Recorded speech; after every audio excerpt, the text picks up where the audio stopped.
Before we watch this clip, you can listen to the whole of the Summer of the Crossbar podcast on either Apple Podcasts or Spotify for free. Enjoy the clip. It's given me time to get up my transfer market Kai Havertz stats. I mean, let's You mention. there's nothing you can tell me about Havertz. Let's talk about. I mean, you mentioned Sterling. Let's start off with that. So, I think the deal is right now we're paying a £0 loan fee, so we're not paying anything for that. And I believe you can correct me if I'm wrong. I believe he's on 350 grand a week. Something Could even be more. I don't think it's more, but it's around. And we're paying around £100,000 a week for him. I think it was 40%. 40%. Yeah, however Right. much. So Chelsea are paying a solid 150 grand Yeah. a week for him to play for Arsenal. Yeah. Right, they're arguably rivals. I mean, like, we're third and you're fourth right now, so you're rivals, right? So I want you to tell me why you think that's a bad deal for Arsenal. Simply because you're paying actual money, like real money, for Raheem Sterling to pay for your football club. I think you could be paying £1 a week and you'd be getting shagged. I really do. I think there's so many players that you could have. But what? I mean, okay, you could have gone Neto. You know what I mean? could have paid. We'd have to pay him Yeah. more than we're paying Sterling, and pay He's got a £65 great million player. pounds. Also, I mean, the best thing about it for us is that if he does miraculously do well, we've still got him. Yeah, you can sell him off. We can just sell him. Yeah. And if he does badly, then But again, we're in the same boat. you've shown your cards. This is my point. Like, Yeah. if he does miraculously well, everyone will really want him, but everyone will know that he's not staying at Chelsea. Do you know what I mean? Yeah. Well, either way, I'm so happy he's gone. I think it's great. It was great. Now we've got our four wingers, and they all excite me. They all get me off my seat, and I don't. Yeah. As a Gooner's perspective on this is that it was transfer deadline day. We are in desperate need, right, of a attacker, right? We had Trossard, Martinelli, Kai Havertz, and Saka. Yeah. Literally, those four players covering left wing, striker, and right wing. So we had four players for three positions, right? And we play every 2 games a week, right? Yeah. And we had Sterling come in, a really experienced player, someone who's obviously a good footballer, right? You can't deny that the guy can play football, right? Now, in his last 2 years at Chelsea, he's been poor. He's been absolutely poor, 100%. Yeah. But so is the whole team. I'm just shaking my mic. But so is the whole team, right? The whole team's been poor. You've got players like... who's an example of a player that was really shit? Oh, Kai Havertz, right? Kai Havertz was awful in that Chelsea regime, but he came under Arteta. It was fantastic. Was fantastic. Against Leicester, came off the bench to help get that goal, and he was really good against Bolton. I know it's Bolton, but I think he got a goal and an assist, and then he started against Southampton yesterday, and he looked all right. He was really a direct attacking player. So I think I've heard mixed reviews of his performance yesterday. I didn't watch it. I don't think he was great. He got subbed off obviously for Martinelli, and then suddenly the switch changed and Martinelli scored, right? And Trossard came on and he was fantastic. So I don't think he's going to start for Arsenal, but I think when you're on deadline, then you've got a player that can play left wing and right wing. Is an experienced player. He's a nice bloke, right? He is. I don't know. I've never met him. He seems like a good bloke. And he's been around. He's won titles. He's won champion. No, He hasn't won Champions Leagues. He's going to win Champions Leagues.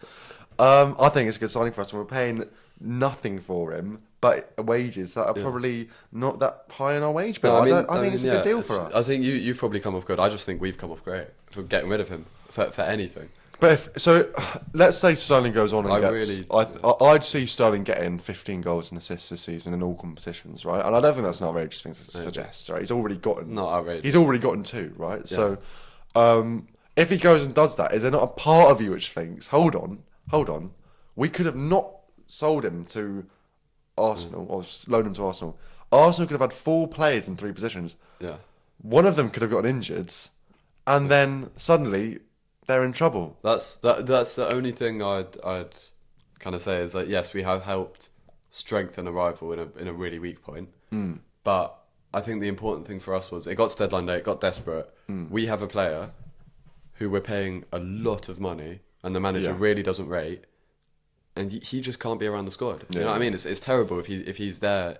I mean, 300 grand a week, right? Is 15 million pound a year. So that's money being thrown away if he's not going to play. If he's not going to be registered in the team. Yeah, exactly. And we've got that problem now with Chilwell. But we would have had it with Sterling as well. It's just I don't understand. I listen, and I don't watch Chelsea every week. I'm not going to sit here and say I do, but I'm sure I'm not going crazy that there was a point where Chilwell was one of your best players. Yeah, 100%. Just like Mount. When we won the Champions League. And I don't know where it went wrong for him.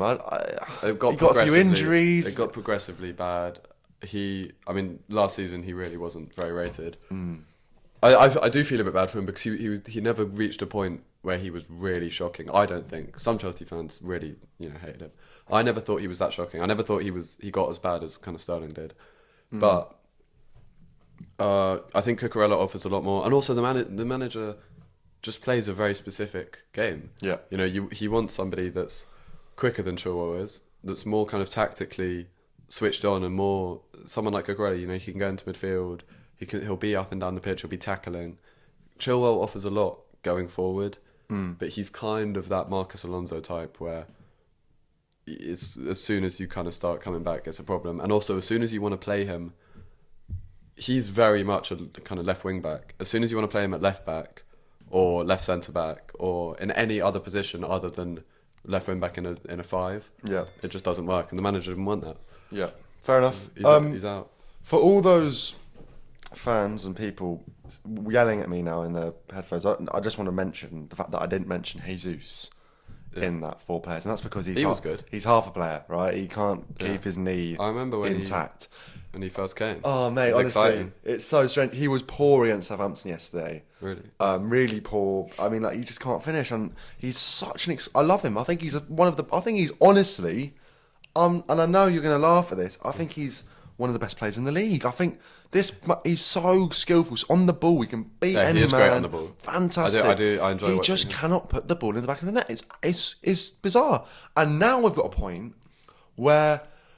So last week against Leicester, and he got lucky with this, but he came off the bench. He came on for like 5 minutes, and you could see the Keys is furious, right? He's like, Nwaneri, the 17-year-old, came on before him, and he's just like, what the fuck's going on, right?